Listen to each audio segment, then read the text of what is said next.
You have seen it everywhere. Climate change. Climate change. Climate change. Climate change. Plastics are replaced, gas cars are going out of fashion, and they always want you to make green choices. But can you really stop global warming? Or it's just another strategy to cover up their own messes? Let's see how big companies try to shift the blame. First of all, why are we worried about climate change? Even though the term commonly refers to the phenomenon of global warming, which is the continuous increase in the average global temperature in the last few centuries, when you think about it, the Earth's climate has always been changing. Only this time it's not a natural process, which is why it became headlines of many news articles, and the main topic of this video. The present increase in the Earth's average temperature is happening much faster compared to past variations, and it is mainly because of gas cars, planes, factories, deforestation, and of course, your plastic straw. Activities like the use of fossil fuels, certain agricultural and industrial practices contribute to the release of greenhouse gases. These greenhouse gases have the ability to trap a portion of the heat that the Earth emits after absorbing sunlight. Greenhouse gases are not evil on their own. If Earth didn't have them, planet's average temperature would be minus 18 degrees Celsius, rather than the present average of 15 degrees Celsius. But increased concentrations of these gases result in greater heat retention in the Earth's lower atmosphere, consequently leading to the phenomenon known as global warming. And it's not all about hotter summers. Deserts are expanding in size, and we're witnessing an increased frequency of heat waves and wildfires, more intensive storms, droughts, and various extreme weather events. The Arctic region, in particular, is experiencing heightened warming, resulting in the thawing of permafrost, the retreat of glaciers, and the loss of sea ice. The rapid transformation of ecosystems in mountains, coral reefs, and the Arctic is compelling many species to either relocate or face extinction. Even if we succeed in minimizing future temperature increases through mitigation efforts, certain consequences will persist for centuries. Although many tend to misunderstand global warming as a threat to the planet, it's not really about saving the Earth, but saving humans, animals, and plants. Earth has been through a lot and would survive much harsher conditions, but not humans. To be clear, we are not saying Earth wouldn't survive humans, we are saying humans wouldn't survive such harsh conditions. So back to the topic. Climate change poses a significant threat to humanity, with the potential for increased instances of flooding, extreme heat, increased food and water shortages, a rise in diseases, and economic losses. Additionally, it can lead to human displacement and conflicts. But who are those humans whose activities cause such problems for all humans? And most importantly, are you one of those humans? In 2017, a Carbon Majors research has revealed a shocking finding. 100 currently active fossil fuel producers are collectively responsible for a staggering 71% of industrial greenhouse gas emissions since the year 1988. And the list includes major companies like ExxonMobil, Shell, BP, Chevron, and Gazprom. Among these emissions, 32% can be attributed to publicly listed investor-owned companies, 59% to state-owned companies, and 9% to private investments. More surprisingly, just 25 corporate and state producers account for over half of global industrial emissions since 1988.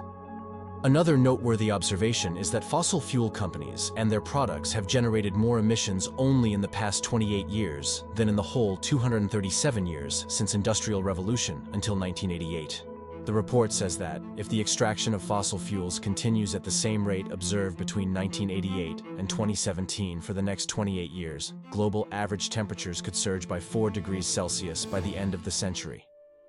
Such a scenario would likely result in catastrophic consequences, including widespread species extinction and substantial risks of global food shortages. But ever since, did these companies take any major action, or they don't even try? Well, they do try to greenwash you. Greenwashing is a deceptive marketing practice used by companies and organizations to make their products or activities appear more environmentally friendly or sustainable than they actually are. The term greenwashing is a blend of green, representing environmentalism or sustainability, and whitewashing, meaning to cover up undesirable facts. In essence, Greenwashing involves creating a false perception of environmental responsibility to attract environmentally conscious consumers or gain public goodwill without genuinely adopting sustainable practices. Some common greenwashing tactics that are used by companies include misleading labels where they might use labels, symbols, or certifications that suggest their products are eco-friendly, even if only a small part of the product meets certain environmental standards. Or some companies may highlight aspects of their products or operations that are unrelated to the environment. For example, presenting a product as CFC-free is meaningless since CFCs have been banned for years. Another example of greenwashing may involve selectively presenting data that makes a company's environmental impact appear more positive than it is. This can include highlighting reductions in one area while ignoring increases in another. Greenwashing can be harmful because it misleads consumers and makes it challenging for them to make informed choices about environmentally responsible products and services. It can also undermine legitimate efforts to address environmental issues by creating mistrust among consumers. While there are ways you can protect yourself from being greenwashed, they still manage successfully shift the conversation towards placing the main responsibility of combating climate change on individuals and their lifestyle choices. From a young age, we're taught to take shorter showers, turn off water while brushing our teeth, use reusable shopping bags, and opt for biking or public transport to reduce our environmental impact. While individuals make significant efforts to reduce their personal carbon footprints, a mere 100 companies are responsible for a staggering 71% of industrial carbon emissions, and it takes only 15 oil tankers to match the pollution of all the cars on Earth. This doesn't mean that individuals should stop from adopting sustainable habits or reducing waste, regardless of the scale. If you consume less, use less fossil fuel products, eventually corporations would produce less. But this can take a bit more time compared to companies taking major actions. So no one should be condemned for any positive actions they take in the fight against climate change, no matter how small.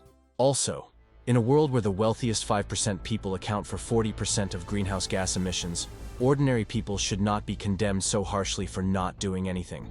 Individuals certainly have a vital role in addressing climate change, but they should not shoulder the bulk of social pressure when they are not statistically responsible for the ongoing crisis. Blame should be redirected away from friends and family towards the true culprits, some of which emit more greenhouse gases than entire nations combined. Blaming individual consumers rather than the manufacturers is a common strategy employed by various industries dealing with harmful products, such as tobacco and firearms.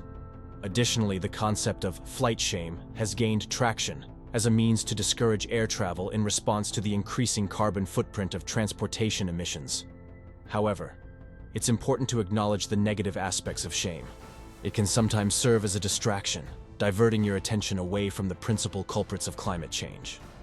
So, individual or corporations, whoever is the responsible, can we one day truly solve this problem at all? The United Nations Environment Program stresses the urgent need for countries to significantly increase their commitments under the Paris Agreement over the next decade to limit global warming to 2 degrees Celsius. To attain the 1.5 degrees Celsius target, an even more substantial reduction is necessary. While there is no single prescribed pathway to achieve the 1.5 degrees Celsius or 2 degrees Celsius targets, most scenarios and strategies envisage a significant upsurge in renewable energy. Furthermore, changes in agriculture and forestry practices are necessary to reduce pressures on ecosystems and improve their carbon sequestration capacity. On the other hand, during this long process, we shouldn't forget that all these measurements are for ourselves. The main danger lies in whether we change the Earth to the point that makes it uninhabitable for human life and undermines the foundations upon which our civilizations and economies are built. So, it is humanity that is at risk. Are there any actions you take or habits you adopted to fight the climate change? Let us know in the comments. Here's a video you might be interested in.